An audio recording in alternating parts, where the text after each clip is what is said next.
Bilateral friendship and win-win cooperation between China and Nepal have been progressing steadily since diplomatic ties started 65 years ago. How do you comment on the bilateral relationship at the current stage? Nepal and China, they are very good neighbors and they are good friends. Our friendship is based on a trust, mutual understanding and mutual benefits. So it is steadily, as you said, going on. And now it has already been 65 years of our establishment of the diplomatic relation between Nepal and China. And we have a very good relationship and understanding. So between the two countries, the relationship is very harmonious and trustworthy. Both sides have supported each other in the fight against the COVID-19 pandemic. How can our two countries cooperate further to fight the virus and ensure economic recovery? And at the time, it appeared in China. We helped China with some masks. Later on, it appeared in Nepal. And China has provided us with medical supplies, doctors, and so on. Thus, both the countries, they fought together against this one. And we are, as a neighbor and a friend, we are seeing here and we are fighting against this coronavirus with our hands in hand. Mr. Ambassador, how would you comment on China's work in epidemic control and its efforts in international cooperation and coordination of fighting the coronavirus? This is the great thing China has done here, because the 20% of the total population of the world live in China. In my view, China does believe that primarily the life of human being is the greatest thing. So in the world, it has contributed a lot with the medical supplies and the personnel to diagnose and to defeat the coronavirus, so that the life of the people in the globe can be saved. So it is appreciable. So in the post-pandemic era, how our two countries can deepen cooperation under the Belt and Road Initiative? Belt and Road Initiative is a visionary plan. It is to contribute to the people living in the world.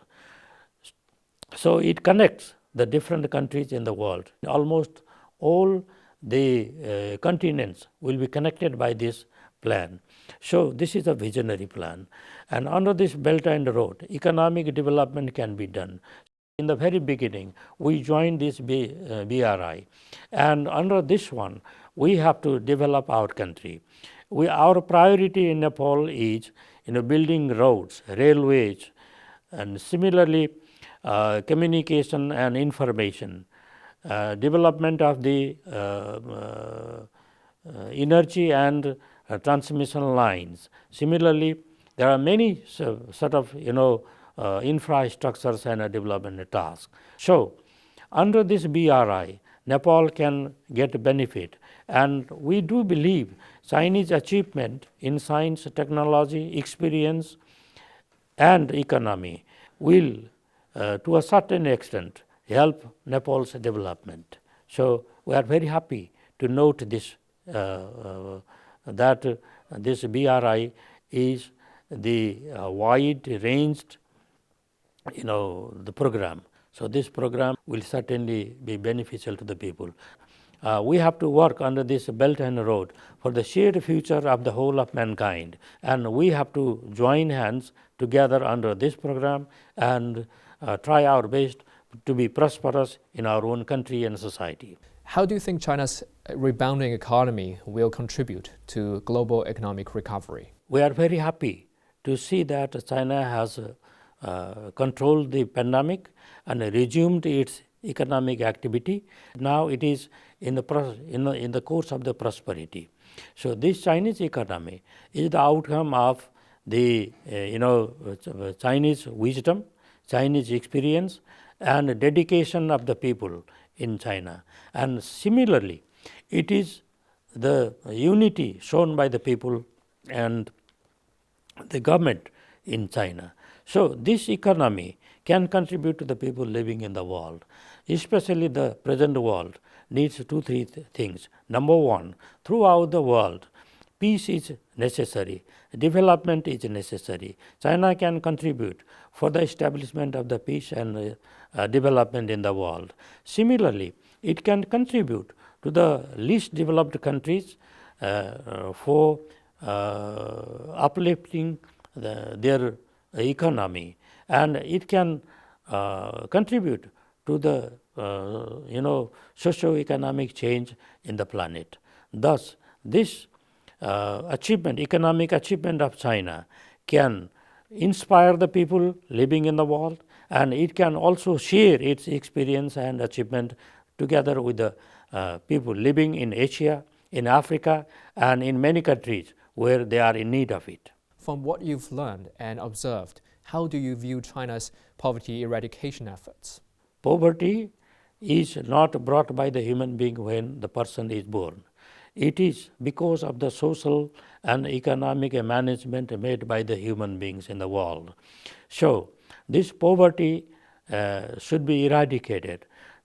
Previously, I just mentioned 20% of the total population of the world live in China. Now, we are very happy to see that within the boundary of this country, the 20% of the total population of the world are above the poverty line. This eradication of the poverty is inspiring to the people living in the developing world. How do you see our two countries' cooperation in poverty alleviation? China has done a very good job. In Nepal also, we have now a national theme, that is the prosperous Nepal and happy Nepali. This is the theme in Nepal, and we are working together. Like, China has 14th FiveYear Plan, and similarly we have the new FiveYear Plan last year we made, and we have focused our attention to eradicate poverty, to eradicate illiteracy, and to develop the country with the science and technology. We want to share the experience of neighboring countries and friendly countries, and similarly we want to contribute to them also. So, in this way we are to move forward.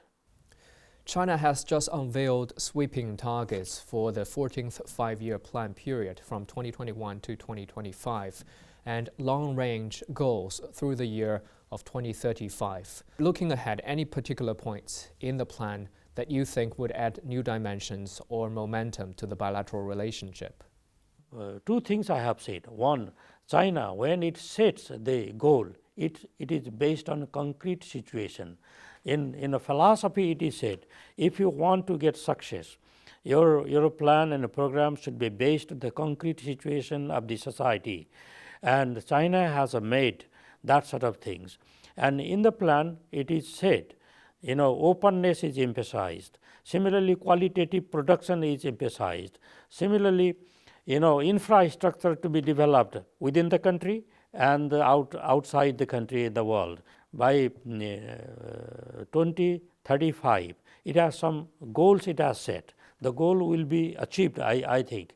How do you see China's commitment to free trade and higher level opening up?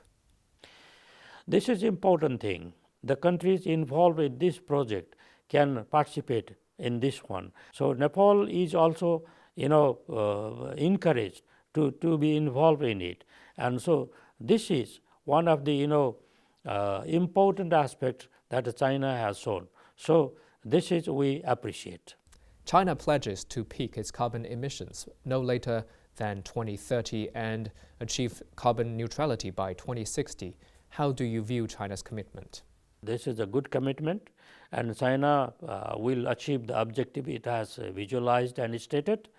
And in course of time, the achievement of China in this course will be shared by the countries and the people living in the world.